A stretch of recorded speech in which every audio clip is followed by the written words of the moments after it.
Hello, everyone. Welcome to Van Chicagoland Stories, the podcast. I'm your host, Pete Costanas. This is episode 127, season 6. Today's date is May 10th, 2022. And today, once again, I have another interesting episode coming up. It's Chicago related, sort of like that, but it's a fun episode, also sad. I will talk about two things. First, I will talk about, I'm going to do a tribute to two comic book artists that passed away recently. One was Neal Adams and George Perez. And if you're a comic book fan, you would know these guys. They were brilliant, and as artists all throughout the years. Also, the second topic I would talk about is soft drink mixes from the 1970s, stuff that I drank when I was a kid, and it should be a lot of fun. Like, for example, Funny Face, Kool-Aid, Weiler's, PDQ, Hershey's chocolate, mostly powdered stuff. So I will talk about those couple of those brands, and that should be coming at the end of the program. Right now, the commercial will be going in a commercial break. Excuse me, a little nervous. And this program is brought to you by Country Time Lemonade.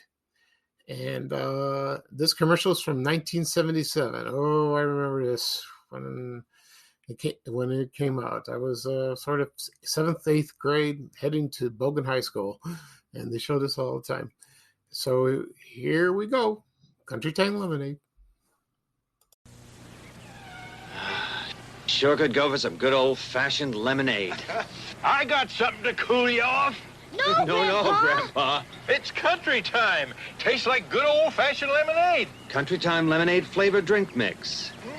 Natural lemon flavor. Not too tart, not too sweet. Really puts out the fire, eh, Grandpa? Country time, tastes like that good old-fashioned lemonade.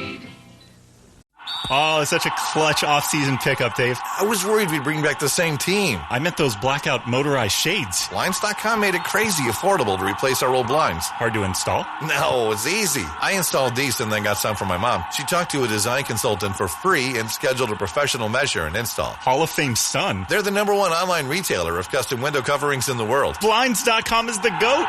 Shop Blinds.com right now and get up to 40% off select styles, plus a free professional measure. Rules and restrictions may apply. Okay, everyone, I am back. I hope you enjoyed the commercial for Country Time Lemonade. The product is still around. You don't hear much about it, so I don't pay attention, or go shopping when I see the lemonade. That was introduced in 1975, and it was the company was from General Foods, and then General Foods merged with Kraft in 1989, and Kraft owns that brand, and there was other flavors later on. They did pink lemonade, raspberry, strawberry. That was in the early 80s. And sometimes it was pre-mixed with sugar. And then later on they added sugar because it's not good for you. I understand that. And in the commercial, the man who played Grandpa, he was an actor named Harry Holcomb. And he was on a lot of TV, a lot of movies.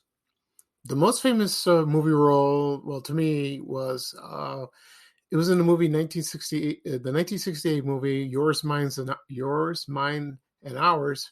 That starred Lucille Ball and Henry Fonda, and they had she had 8 children, and Henry Fonda had 10 children, and they got married. So the basis of the Brady Bunch, and it's a fun movie. I like it. I watch it all the time. And he played the judge, and when they did the adoption proceedings. And I remember that, it's a classic. I like that, and according to Lucille Ball, she hated the movie. She didn't care for it. She's like, it's just a movie. No big deal. Where was she wrong? Because it turned out to be a big hit, and it's still beloved by this day. Okay. So that's enough of that. So at the beginning of the program, I said I will talk about 2 comic book artists that passed away, Neal Adams and George Perez. Also, the next topic will be soft drink mixes from the 1970s, like Country Time. And I'll discuss and go into more further detail of that, what I drank and what brands were available. Some are gone, and et cetera, et cetera. Okay, first up, I'm going to talk about Neal Adams. And he was a wonderful comic book artist, and he started his work in the 60s and then the 70s, and then he worked for DC Comics. His most famous work was, let's see, it was when Green Lantern and Green Arrow, the superheroes, they combined them, and they started in their own comic book. But the thing was, they started with controversial topics like protests, drug abuse, and they introduced the other Green Lantern, John Stewart. He was an African American. He was the first one, and also about the Vietnam War. And the most famous issue I remember was Green Arrow's sidekick Speedy. He was revealed to be a heroin addict, and I remember the last page of that story, and it was like, wow, that was. I think I remember the story. They did not say who was on drugs, and it was a shock at the end, and it really was a shock. I didn't know that. Also, Neal Adams did a story on Batman. It was a famous issue 251 where they reintroduced the Joker as a killer, a homicide killer. He was a killer first when he was introduced in 1940. It was he wasn't Batman's first enemy. But he was a killer, and he was famous for the joy buzzer, and the laughing gas and all that. When you get that, you get a big smile on your face, just like in the movie in 1989, that starred Michael Keaton and Jack Nicholson. And that famous issue, 251 of Batman, he drew that, and it's a classic. It's a classic. I like that. But now the Joker today is he's a sick person, and more homicidal, more sadistic than ever. He's been portrayed on television as Cesar Romero from the Batman TV series, which is my favorite. He was wonderful. I loved him. And then, of course, in the movies, Heath Ledger, Jack Nicholson, and others. And Mark Hamill did the voice of the Batman animated series, and he was great. I loved him. He was wonderful. Yeah, I see him do that in person when he did the laugh. He was great about that. And unfortunately, Neal Adams died April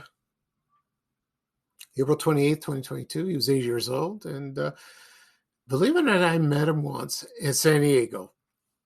And, he was a very nice man. I told him I enjoyed your work. And he said, thank you. I appreciate it. And what a wonderful talent. What a nice man he was. And I only saw him once. But then I saw him in Chicago. But I didn't talk to him. He just walked around. And believe it or not, that was him. And so his work will live on forever, as in paperback, trade paperbacks, omnibuses, comic book collections. If you go to back issues, you will find his work. And he worked for Marvel too. He did X-Men, but mostly was for DC Comics. He did a lot of that. He did The Brave and the Bold, where Batman and Superman team up. Classics series from the 1970s. Okay. Next up, I would talk about George Perez. And he was, I loved his work. Beautiful, wonderful work. He was famous for the Avengers and for Marvel Comics, also for New Teen Titans in the 1980s. Perfect, wonderful. They were classics, and also the landmark series Crisis on the Infinite Earths, where all the multiple Earths from DC Comics merged, and some were destroyed. And but now today they existed. That's confusing. But his most famous work was Wonder Woman when it was launched in 1987. And the previous issues, the previous series, got a little silly with some goofy villains and not much of a supporting cast. But they were classics. But his Wonder Woman, oh, wonderful, wonderful. Excuse me. I started collecting his issues, starting with number 1, and his artwork was gorgeous. What he did was the mythological. He did the mythological approach, because one woman was born out of clay on an island called Themyscira, also Paradise Island, if you remember from the TV series with Linda Carter, and it was based on the Amazons lived on that island. It was based on Greek mythology, and she always talked to the gods. I love that. And that's just like in the movie in the star Gal Gadot, And then the classic was that they had a contest, but Wonder Woman was Princess Diana was in disguise, and she won the contest, and her mother found out that it was her, and she won the contest. And so he drew the origins with the gods. Then the villains came later on, very few. And he stayed there about maybe over 60 issues, and then he left because he did a miniseries called War of Gods. I remember that. It was hyped up, very a lot of promotional advertising for that, and because it's to honor her Wonder Woman's 50th anniversary. But something happened, and he got put on the side with that, and he was upset. I don't blame him. But it's a good story. And if you're interested, War of the Gods, you could find it. I collected a paperback. I read it. It was great. I like that. Then other artists took over the title, and it's still ongoing. And I never met George Perez. I wish I did. Maybe I saw him at a comic book convention, but I wish I did. I would love to tell him, I love your work. It was wonderful. I loved it. I really did. He was wonderful. And when he died on May 6th, the comic book world were very saddened. They really were. They missed him, and he was one of a kind. He really was. I enjoyed his work, and I still read Wonder Woman to this day. I'm a comic book geek, and she's my favorite character. After that is Batman and Superman and Spider-Man. But Wonder Woman's the best. For me, that is. Okay. Next up, we'll talk about soft drink mixes of the 1970s. Now, I will throw some brand names if you remember. Okay, and this is what we got. They started in maybe early 60s, maybe late 50s. Kool-Aid started this. I've been at Kool-Aid a long time. But Kool-Aid is a good seller. They come in varied flavors. I haven't had it in a long time, just like before. And I remember there was a factory where I used to live on the southwest side of Chicago. It was on 74th Street and Rockwell Avenue, near Western Avenue. And it was the Kool-Aid factory. I have a photo somewhere on my file. And a lot of people worked there. And other brand names, there was Kool-Aid. There was Weiler's. It's still in business. But I remember the lemonade mix. That was pretty good lemonade. They came in pink lemonade. And I remember the advertisements for Roy Clark, the singer. He did Weiler's. I remember that was in the late 70s. It was pretty good. My mother bought a couple times of that. Also, there were two obscure ones. The first one was Shiver. It was a chocolate drink, and they came out in 78, 79. If you find the commercial on YouTube, do a search. You'll find it. And also there was Nestea drink mix. Still around. Take the Nestle plunge. I love that. Also, I posted this yesterday on my Facebook page and all over social media. It was PDQ. It was chocolate drink mix. It came in flavors chocolate, vanilla, strawberry, and eggnog. And you pour it on your ice cream, and it's crunchy, and you eat it. I did that one time. It was pretty good. It was a good drink mix. Pretty damn quick, or pretty darn quick, whatever you call it. I don't know if it's still made. Don't know. And there were other drink mixes, Hershey's chocolate mix. I had that when I went to Greece in 1979 with my family. My father brought it over, and I'm glad, and it was good. I like that. Of course, there was other chocolate drinks was Bosco and Cocoa Marsh. That was in the 60s. And anyway, and so the other one, okay, and right now I will talk about the most famous drink mix of all time, starting in the 60s, and it was Funny Face. And I will go into that in a moment, but right now I'm going to play a commercial from in the mid 70s. It was a Funny Face commercial. So sit back and enjoy. Thanks, everyone. When you're hot, you're hot. We got a lot. That's Funny Face. Look, kids, lots of other sugar-sweetened drink mixes come in a 1-quart size. Sugar-sweetened Funny Face comes in a 2-quart size. That's 1 quart more, and that's a lot when it's hot. We make 2 whole quarts, and that's a lot to cool you off when you're hot. That's Funny Face. We're a lot when it's hot. Okay, everyone, I'm back. I hope you enjoyed the commercial for Funny Face. That was another famous commercial you can find on YouTube. It was from the 60s, and each of the characters talk. They introduce themselves. Like, well, I'll go into the flavors soon, and you will remember them. So here's a little history of Funny Face. It was from the Pillsbury Company, and it was created in 1964 to 1994, and they made a few. They made limited productions in the East Coast, and then that was it. That was the end of that. And the package showed a piece of fruit, any type of fruit, with faces and costumes or like decorations. So it's kind of funny, and here are the original flavors. One was Goofy Grape. That's a famous one. He acted talking goofy like that. And there was Rootin' Tootin' Raspberry, Freckle Face Strawberry, Indian Orange. Excuse me, I can't pronounce that. And Chinese Cherry. Those, let's see. So it's 1, 2, 3, 4, 5. 5 flavors. They were introduced first.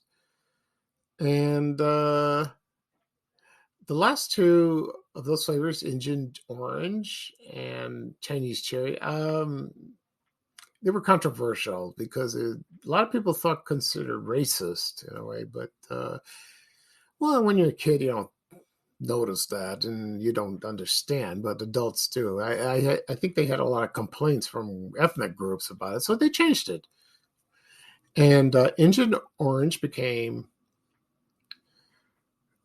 Jolly Ollie Orange, and Chinese Cherry became Choo Choo Cherry. I remember Choo Choo Cherry. He wore a little engineer's hat. He looked so cute. The other flavors added were Captain Black Cherry, Chili Cherry Cola, Lefty Lemonade, also Lefty Lemon Lime, and Loudmouth Lime, and Loudmouth Punch. And then there was Pistol Pink Lemonade, Rah Rah Root Beer, Rudy Tutti Fruity, Tart Little Imitation Lemonade, Tart and Tangy Lemon, Whiffed Watermelon, Top Banana, and the last one was called Chug-a-Lug Chocolate, and that was that was not mixed with water. That was mixed with milk, so it tastes like a chocolate milk. I should have tried that one. That was good. And another thing that was controversial is what was in the mix, and that was made with calcium cyclamate. And they were banned from the United States around 1970, and then they replaced it with saccharin. Saccharin, they were tested in labs that caused cancer, so they got rid of those. I don't know about the cyclamates. I don't know if that was bad. So I don't know what they put in. So it was an artificial sweetener. Those artificial sweeteners, they didn't use them anymore. So I think they were offered unsweetened I think they were, or not. You add sugar yourself, from home. And they had promotional, like souvenirs, like for example, mugs, pictures with their faces on it, and a couple of children's books. One was called "How Freckle-Faced Strawberry Got His Name." It's kind of cute. I like that. And their tagline was "Funny Face is fun to drink." Remember that? Yeah. So that's good. And so a lot of people missed that. They really did. There is a Facebook group for Funny Face. So if you're on Facebook, you want to join, help yourself. And I didn't join it, but I've seen photos of it. It's interesting. It's like a museum. They have the original packages, the mugs and all that, advertising. They showed the videos, the commercials. Oh, it's a fun group. Yeah, it's really fun if you are if you're a big fan of it. Yeah, and I am too. To tell you the truth, I did try Funny Face when I was little, maybe a couple times. My mother bought it at the store. I think I tried Goofy Grape or in Choo Choo Cherry, excuse me. I think I did that. I don't know. And so right now I don't drink mixes like that. I drink water. I have to. And soda once in a while. But the soft drink mixes are still in stores. You still have Kool-Aid if you want to buy it. Weiler's, I believe, is available. I noticed they're in Amazon. So if you order online, they do have it. And also Country Time. Okay. So that'll be all for today. Thank you for joining me. I discuss the two comic book artists, Neal Adams and George Perez, and also talk about the soft drink mixes in the 1970s. And I forgot one more soft drink mix. This was called Squoze. You can find it on YouTube, and that was made by Pillsbury, but this was sort of half sugar, so it's like less sweet. But I remember the Squoze, and I remember the commercial where the woman talked. You can find it on YouTube. So I remember that. Anyway. All right. So I discussed in more detail of Funny Face, and that was a lot of fun. Before I sign off, I want to tell you about my health. I'm doing okay. I'm getting better each day. I have not heard from the doctor yet when I'm going to go see him. Nothing. So hopefully this week. So far, I'm doing all right. I like to go back to my walking. I miss walking because the weather's been gorgeous, and sometimes I'm cooped up in here at home because I'm a little weak, but I want to get my walking shoes and start walking again. It feels good. Okay. So, like I said before, that'll be all for today. Thank you again for joining me. This is Pete Costanis, your host of Vanishing Island Stories, the podcast. So, hopefully I'll do another episode this weekend. It should be a lot of fun. And so long, everyone. And here is Ray Rayner saying bye-bye, everyone, for a little traveling music. So take care, everybody. Bye-bye. We have to go. Bye, bye, bye.